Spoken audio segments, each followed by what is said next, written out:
Ali in the Amazon jungle, a tale of survival and discovery.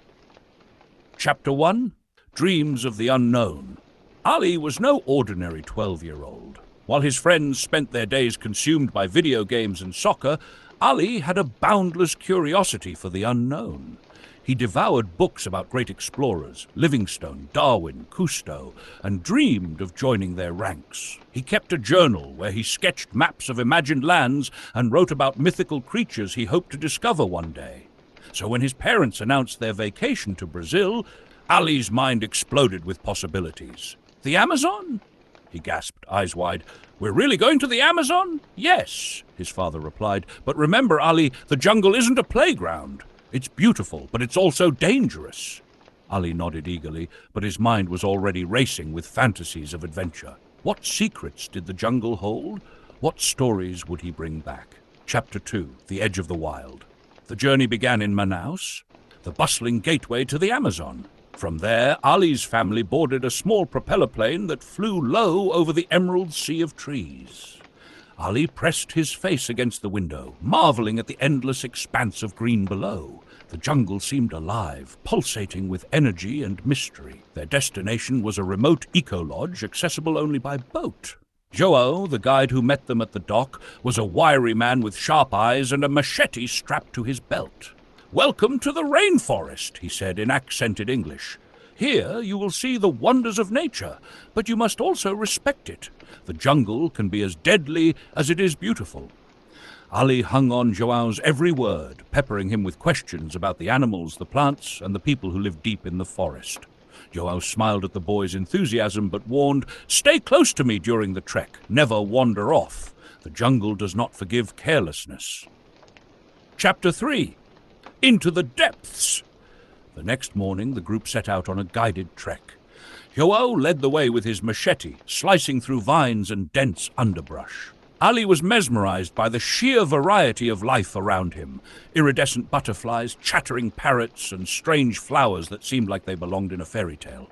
He took notes in his journal, sketching the plants and animals Joao identified. But Ali's curiosity soon began to outpace the group. He lingered behind, examining a line of ants carrying leaves like tiny flags. Then he spotted it, a blue morpho butterfly, its wings shimmering like polished gemstones. He had read about these butterflies, but seeing one up close was magical. Without thinking, Ali followed it. The butterfly flitted deeper into the forest, and Ali followed, enchanted. When it finally disappeared into the dense foliage, Ali stopped and looked around. His stomach dropped. The trail and the group were gone. Dash! Chapter 4. Alone in the Green Maze. For a moment, Ali froze, panic tightening his chest. He called out for his parents, for Joao, but his voice was swallowed by the dense jungle. The only response was the rustling of leaves and the distant calls of birds. Stay calm, he told himself, recalling the survival books he had read. First, find water. Then, stay put and wait for help. Ali listened carefully and heard the faint sound of trickling water. He followed the sound to a narrow stream. Relief washed over him. Water was a lifeline. He filled his bottle, taking careful sips to conserve it. But as the sun dipped lower in the sky, Ali realized he needed shelter. He found a sturdy tree with low branches and climbed as high as he could, securing himself with his belt. The jungle transformed at night, coming alive with strange noises, howls, croaks, and the incessant buzz of insects. Ali clutched his pocket knife, trying to stay awake, but exhaustion eventually overcame him. Chapter 5. The Companion. The morning brought a renewed sense of purpose. Ali resolved to follow the stream, believing it would eventually lead to a larger river or settlement. As he searched for food, he noticed a small capuchin monkey watching him from the trees. "Hey there," Ali said softly, holding out a piece of fruit he had found. The monkey cautiously approached, grabbing the fruit with its tiny hands. Ali smiled.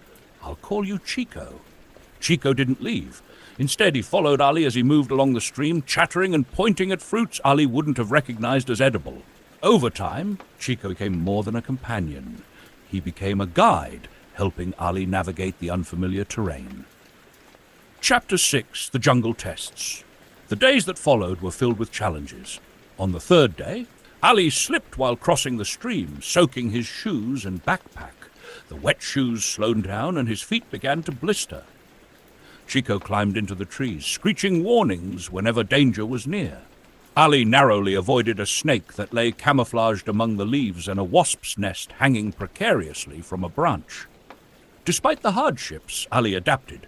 He learned to use vines to build temporary shelters, discovered that boiled water tasted better with leaves from a citrus plant, and even started a small fire using dry twigs and his pocket knife. The jungle, though unforgiving, was becoming his teacher. Chapter 7. The Abandoned Village. On the 5th day, Ali and Chico stumbled upon something unexpected, an abandoned indigenous village. The huts were overgrown with moss, and vines snaked through the open doorways. Ali explored cautiously, finding remnants of tools, pottery, and a fire pit that still smelled faintly of smoke. Ali decided to rest here, using the huts for shelter. He carved an arrow into a piece of bark, leaving a message, "Lost boy, following the stream." He hoped someone would find it. Chapter 8. The next morning, Ali encountered one of the jungle's most feared predators, a jaguar. The sleek, golden cat emerged silently from the underbrush, its eyes fixed on Ali. His heart pounded as he remembered what he had read. Running makes you prey. Stand your ground. Ali grabbed a thick branch, shouting and waving it to appear larger. Chico added to the commotion, throwing sticks and screeching from above. After a tense standoff, the jaguar backed away, disappearing into the jungle. Ali collapsed to the ground, shaking. Chico climbed down and sat beside him, chattering softly. "Thanks, buddy," Ali whispered, grateful for his friend's bravery. Chapter 9. Rescue and Reflection. On the 7th day, Ali heard the hum of an engine. He followed the sound, shouting with all his strength. Sho'o and a search party appeared in a motorboat, their faces lighting up with relief when they saw him. Sho'o hugged Ali tightly, tears in his eyes. As the boat prepared to leave, Ali turned to Chico. Sho'o explained that Chico belonged in the jungle, where he could thrive. Ali said a tearful goodbye, watching as the monkey disappeared into the trees. Epilogue. Back home, Ali's story became a sensation. But for Ali, the adventure wasn't about fame. It was about growth. The jungle had taught him resilience, respect, and the interconnectedness of all life. Years later, Ali returned to the Amazon as a conservationist, dedicating his life to protecting the rainforest. Though he never saw Chico again, he often felt the monkey's presence, guiding him through the wilderness he had come to love.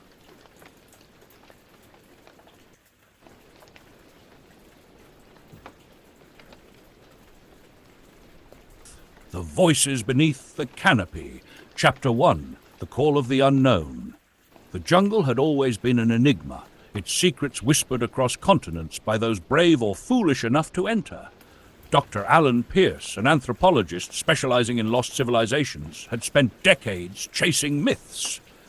But this time, he believed he'd found the real thing, an untouched temple hidden deep within the uncharted Nyoka jungle in Central Africa. The discovery was based on fragments of a 17th century map found in the British Museum, paired with cryptic legends told by the locals. They called it Illawarra, the place where shadows breathe. Alan saw it as his chance for immortality in the academic world. The team he assembled reflected his desperation to succeed. The determined leader, burdened by a career of near successes and mounting ridicule from his peers. A linguist fluent in ancient dialects, eager to prove herself after a scandal at her university. Liam Grant, a survivalist and ex-soldier hired for his ability to navigate hostile environments. Haunted by a tragedy in his past, he hoped this expedition would be his redemption. A skeptical journalist documenting the trip for a major publication, unconvinced but intrigued by the story. A botanist fascinated by the jungle's potential for undiscovered medicines, his motivations driven by personal loss, his wife's death from an untreatable disease. Their journey began with optimism. Local guides led them to the edge of the Nyoka but refused to go further. Their warnings brushed off as superstition. Alan dismissed their fear as ignorance, his confidence masking a flicker of unease. "We're scientists, not storytellers," Alan declared. But the jungle's silence as they stepped deeper was unnerving. Chapter 2. The First Omen. Liam was the first to notice something was wrong. The jungle felt alive, not just with creatures, but with a presence. Tracks they'd followed vanished inexplicably. Compass readings wavered. At night, the air grew still, as though the jungle itself held its breath. On the third night, Maya captured something on her camera, shadows moving through the trees, though no one was there. She showed it to Alan, who dismissed it as a trick of the light. But Emily wasn't so sure. She had been studying carvings on the stones they passed, patterns too deliberate to be natural. They resembled an ancient script she couldn't quite decipher, but they seemed to repeat a single symbol, an eye. "It's like we're being watched," she muttered to Omar. The group pressed on, but tensions rose. Supplies dwindled faster than anticipated, and the heat grew unbearable. Then they found the Chapter 3, the warning. It was a man, his corpse half buried in the underbrush, skeletal remains tangled with the roots. His fingers were clawed into the dirt, as if he'd been trying to escape something. Around his neck was a necklace bearing the same eye symbol Emily had been studying. Another explorer? Liam guessed, though his voice wavered. Alan studied the necklace with a strange fascination. "Proof we're close," he said, ignoring the dread in the group. That night the whispers began. At first they were faint, barely discernible from the rustle of leaves, but as the hours wore on they grew louder, voices speaking in a language Emily recognized from the carvings. She stayed up late, frantically scribbling notes.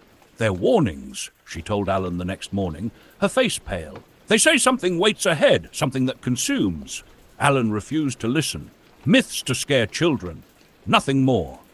Chapter 4, The Disappearances.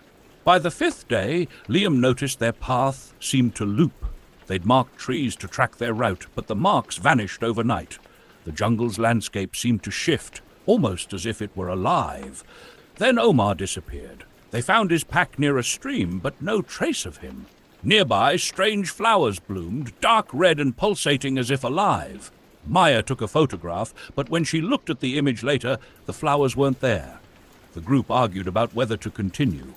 Alan insisted they press on, but the others wanted to turn back. Maya recorded the confrontation, her camera catching glimpses of flickering shadows at the edge of the frame. "We're being hunted," Liam said grimly. Chapter 5, The Temple. By the seventh day, the whispers had grown deafening, the jungle's shadows moving with a life of their own. They stumbled upon the temple at dusk, its massive structure draped in vines. The carvings on its walls depicted horrifying images, figures being consumed by roots, their faces twisted in agony. Emily translated the inscription near the entrance. "To enter is to be claimed." Maybe this is far enough, Maya suggested, but Alan wouldn't hear it. Driven by obsession, he entered the temple alone. Chapter 6, The Descent. Inside, Alan found a vast chamber filled with murals depicting rituals and sacrifices. At the center was a pit surrounded by the same pulsating flowers they'd seen near Omar's disappearance. He leaned closer, his breath catching as the whispers intensified. Suddenly, the pit seemed to shift, and a root shot out, coiling around his arm. Alan screamed, his voice echoing through the chamber. The others rushed in, but it was too late. The root dragged Alan into the pit, his cries fading into silence. "We need to leave," Liam said, his voice shaking, but the temple didn't let them go. Chapter 7, The Jungle Claims Its Own. The group tried to escape, but the jungle closed in around them. Liam was the next to fall, vines wrapping around his legs and pulling him into the earth. Maya captured his final moments on camera, her hands trembling. Emily and Maya ran, but the jungle seemed endless. The whispers turned into screams, and the shadows solidified into humanoid figures with glowing eyes. When Maya turned to look for Emily, she found only her journal lying in the dirt, open to a final cryptic translation. "The jungle feeds on those who trespass." Epilogue. Weeks later, a search team found Maya's camera near the edge of the jungle. The footage was fragmented, but the final clip showed her running through the trees, screaming as a shadow engulfed her. The search team never found the others, only a strange carving on a tree, a single eye watching. To this day, locals warn travelers to stay away from the Nyoka jungle. They say it's not a place but a living thing, an ancient entity that lures the curious and the desperate, feeding on their fears and their lives. and if you listen closely near its borders, you can still hear the whispers calling your name.